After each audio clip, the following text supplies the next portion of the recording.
ජපානයට student visa වලින් ඇවිල්ලා පාසල් වලින් ඉවත් කරලා ඊට පස්සේ වීසා ප්‍රශ්න මතුවෙලා ජපානයෙන් යන්න වෙන කට්ටිය සහ මෙහෙම ප්‍රශ්න මතුවෙච්ච කට්ටිය ගොඩ දෙනෙක් මෙසේජ් කරලා තියෙනවා මේ දවස් ටිකේ. ඒ නිසා තමයි මේ වීඩියෝ එක කරන්නේ. ඇත්තටම කිව්වොත් එහෙම ඔයාව පාසලෙන් ඉවත් කරොත් සහ ඒ ඉවත් කරන්න කලින් ඔයාට මොනවද කරන්න පුළුවන්? එහෙම නොවී ඉන්න ඔයා කොහොමද කටයුතු කරන්න කියන එක වගේම ඉස්සරහට එහෙම නොවෙන්න වග බලා ගන්න විදිහ අපි මේ වීඩියෝ එකෙන් කතා කරමු. ඉතින් මුලින්ම කිව්වොත් එහෙම ඇයි ඉස්කෝල වලින් අයින් කරන්න කියලා ප්‍රධාන හේතුවක් තමයි ෂුස් එක. ඒ කියන්නේ ඔයාගේ පැමිණීම. ඔයා ඉස්කෝලේ පැමිණීම මදි වෙලා තිබ්බොත් එහෙම ඉස්කෝලේට පුළුවන් ඔයාව ඉවත් කරන්න සහ වීසා අලුත් කරන්න ඩොකියුමන්ට්ස් නොදී ඉන්න.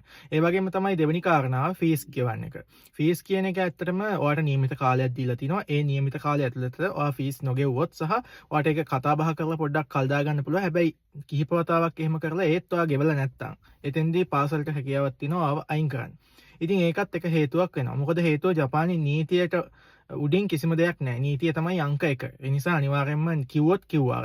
පස්සේ හචා බචා රෝමියෝ කතන්දර නැහැ. ඒක නිසා පරිස්සමින් ඕගොල්ලෝ කියන දේ හරියට පොරොන්දු වුණොත් ඒක කරන්න. ඒ වගේම අනිත් කාරණාව තමයි ඔයා මොකක් හරි නීති විරෝධී වැඩක් කරොත් සහ එහෙම නැත්නම් ඒක පාසලට ගොඩක් අපකීර්තියක් වුණොත්, ලොකු වැරද්දක් වුණොත් විශේෂයෙන්ම ජපාන් නීතියට අනුව ඒක බරපතල වැරද්දක් වුණොත් ඉස්කෝලේට පුළුවන් ඔයාව ඉවත් කරන්න. ඉතින් පාසලේ නීති රීති වලට අනුගත නොවුනොත් උනත් ඔයා කිහිප වරක් ඒ වගේ විනය කඩකිරීම කරොත් ජපානයේ පාසලකට හැකියාවක් තියෙනවා ඔයාව ඉවත් කරන්න. මොකද හේතුව ඔයා පාසලකට යනකොට විශේෂයෙන්ම ඇග්‍රීමන්ට් එකක් සයින් කරලා යන්නේ. ඒ ඇග්‍රීමන්ට් වල ගොඩක් වෙලාවට පාසල් ඇග්‍රීමන්ට් වල ඒ වගේ විස්තර දාලා තියෙනවා. ඉතින් මතක තියාගන්න ඒ නිසා නීති කියන එක හරියට මේ ජපානයේ වගේ රටකදී අර ලංකාවේදී වගේ අනේ එහෙම කරන්න එපා අරකයි මේකයි කියලා කතා බහ කරලා ගොඩක් දේවල් විසඳ ගන්න අමාරුයි. නීතිය කිව්වොත් කිව්වා. මේගොල්ලෝ කියන්නේ අපි කලින් කිව්වනේ. දැන් ඉතින් කරන්න දෙයක් නැහැ වගේ දේවල් තමයි කියන්නේ. ඉතින් දැන් එහෙම වුණාට පස්සේ ඉස්කෝලෙන් අපි හිතමු ආව අයින් කරා කියලා මොනවා හරි වැරද්දකට. ඉතින් එහෙම වුණොත් ඔයාට කරන්න තියෙන එකම දේ තමයි ඔයාට තියෙන කෙටි කාල සීමාව ඇතුළත ඔයාට පුළුවන් ගොඩක් වෙලාවට එක ක්‍රමයක්. ඉතින් ඒක තමයි ඉතින් ලංකාවට යන එක. ගිහිල්ලා ආයිසරයක් එන එක. හැබැයි ඉතින් ඒක ගොඩක් අයට ණය වෙලා ඇවිල්ලා ප්‍රශ්න මත ඒක කරන්න කැමති නෑනේ. ඒ නිසා වර්ක් විසා එකකට යන එක කරන්න පුළුවන්. හැබැයි ඒකට ඔයා මුලින් ඉඳන්ම දැන් වෙච්ච කට්ටියට කරන්න දෙයක් නෑ. මෙතෙන් සිට අලුතෙන් එන කට්ටියට කරන්න තියෙන්නේ මුලින්ම මම ඒකයි හැමතිස්සෙම ඔයගොල්ලන්ට කියන්නේ හේතුවක් ඇතුව ලංකාවෙන් එනකොටම N4 N3 මට්ටමටවත් හදාගෙන විභාග පාස් කරන් එන්න කියලා. එතකොට හදිස්සියක් වුණොත් එහෙම ඔයගොල්ලන්ට පුළුවන් නම් ලංකාවෙන් එනකොටම ඔය SSW වගේ ස්කිල් ටෙස්ට් එකක් කරලා එන්න. මොකද ස්කිල් ටෙස්ට් එකක් කරයි කියලා ඒක මේ පාඩුවක් වෙන්නේ නැහැ. ඔයාලට කවදා හරි දවසක ඒක ප්‍රයෝජනයක් වෙන්න පුළුවන් සහ ජොබ් එකකට යනකොට උනත් ඔයාලට ඒක අමතර වාසියක් වෙනවා. ඒ නිසා මේ SSW එකේ හරි ඔය ස්කිල් ටෙස්ට් එක නිකමට කරලා එන්න ස්ටුඩන්ට් වීසා ආවත්. එතකොට මොකද දන්නවද වෙන්නේ? ඔයාලට හදිස්සිය හරි ඔය වගේ ඉස්කෝලේක අපි හිතමු ඔයාලට පාර්ට් ටයිම් ජොබ් එකක් හම්බෙන්නේ නැතුව ෆීස් ගෙවා ගන්න බැරි වෙලා මොන හරි ඔයාලට ඉස්කෝලෙන් අයින් වෙන්න උනොත් ඉස්කෝලෙන් ඔයාව අයින් කරොත් ඒ වගේ ප්‍රශ්නකදී උනත් ඔයාලට පුළුවන් අර ඔයාගේ ස්කිල් ටෙස්ට් එක පෙන්නලා සහ ඔයාලට එතකොට N4 එක්සෑම් එකක් තියෙන නිසා මේ N4 කරනකොට JLPT එක්සෑම් එකම කරන්න වගේ බලා ගන්න. එතකොට ඔයාලට SSW එකට මාරු වෙන්න ලේසි. එහෙම වුණාට පස්සේ ඔයාලට බය නැතුව ස්ටුඩන්ට් වීසා එකකින් ඔයාව අයින් කරා කියමුකෝ. ඔයාලට පුළුවන් එතනින් ටක් ගාලා SSW වීසා එකට හෝ අයින් වෙලා මාරු වෙන්න. අනිත් එක තමයි ඔයාලට මෙතෙන්දී බය වෙන්න දෙයක් නැහැ. මොකද හේතුව ඔයාගේ පැත්තෙන් ඔයා කිසිම වැරදක් අනිත් කරලා නැත්තම් ඔයාට වීසා එකට මාරු වෙන්න පුළුවන්. හැබැයි ඔයා ටැක්ස් ඉන්ෂුරන්ස් ඒවා මේවා ගෙවලත් නැත්තම් අන්න එතෙන්දී පොඩි ප්‍රශ්නයක් වෙනවා. මොකද දැන් ජපාන් රාජ්‍යයේ ඉමිග්‍රේෂන් එක ඒවත් බලන නිසා. ඒ නිසා ඒවා නොගෙව ඉන්න හිතන්න එපා. ඒවා අනිවාර්යෙන් ගෙවලා තියන්න. නැති වුණොත් ඔයාට වර්ක් වීසා එකට යනකොට හදිස්සිය හරි ඒවා කවදා හරි බලපාන්න පුළුවන්. ඉතින් අන්න ඕක කරන්න පුළුවන් නම් ගොඩක් හොඳයි.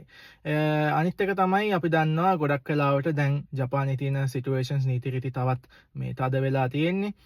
ගොඩක් දුරට දැන් ඔයා අපි හිතමුකෝ මොනවා හරි ඉස්කෝලෙන් ඉවත් කරයි කියලා. ඒ ඉස්කෝලෙන් ඉවත් කරොත් ගොඩක් වෙලාවට පාසල මතින් ඔයා තවත් ඒ ඉස්කෝලේ ශිෂ්‍යයෙකු නෙවෙයි කියලා ඉමිග්‍රේෂන් එක දැනුවත් කරනවා සහ ඒ වගේම ඔයාට එතෙන්දී ඒ ශිෂ්‍යභාවය එතනින්ම අහෝසි වෙලා යනවා. මොකද ඔයාගේ එතනින් තවත් ශිෂ්‍යයෙක් කියලා පිළිගන්නේ නැහැ. එතකොට ඔයාලට පාර්ට් ටයිම් කරන ඒවා ඔයාලට වීසා තිබුණත් ඒක බලපවත්වන්නේ නැති මට්ටමට ප්‍රශ්නයක් වෙනවා. ඒ නිසා ඔයාව ඉස්කෝලෙන් අයින් කරොත් ඔයාත් ඉමිග්‍රේෂන් එකට දැනුවත් කරලා අර විදිහට නීත්‍ය අනුකූලව පියවර ගත්තොත් ඔයාට ජපානයේ තවදුරටත් රැඳෙන්න පුළුවන්. හැබැයි ඔයා බැරි වෙලාවත් හරි ඕවර්ස්ටේ වුණොත් ඒ කියන්නේ එයාලා ඔයාලට ජපානයෙන් යන්න කියලා ඒ දිනේ හැර වීසා ඉවර වුණාට පස්සේ ඔයා ඒත් ජපානයේ රැඳි සිටියොත් ඔයාට ඊළඟට වීසා එකට යනකොට ගොඩක් අමාරු වෙන්න පුළුවන්. ඒ නිසා වීසා එක තියෙද්දිම කරන දේවල් ටික කරගන්න ප්‍රශ්න දාගන්න නැතුව පුළුවන් තරම් මොලේ කල්පනා කරලා කරන්න. ඒ නිසා ජපානෙට ස්ටුඩන්ට් වීසා වලින් ඔයා එනවම නම් එන්න ආසයි නම් ගොඩක් වෙලාවට අර මං කලින් කිව්වා වගේ ස්කිල් ටෙස්ට් එකක් නිකමට කරලා තියාගන්න. ඒ වගේම JLPT N4 අනිවාර්යෙන් පාස් වෙලා ඉන්න.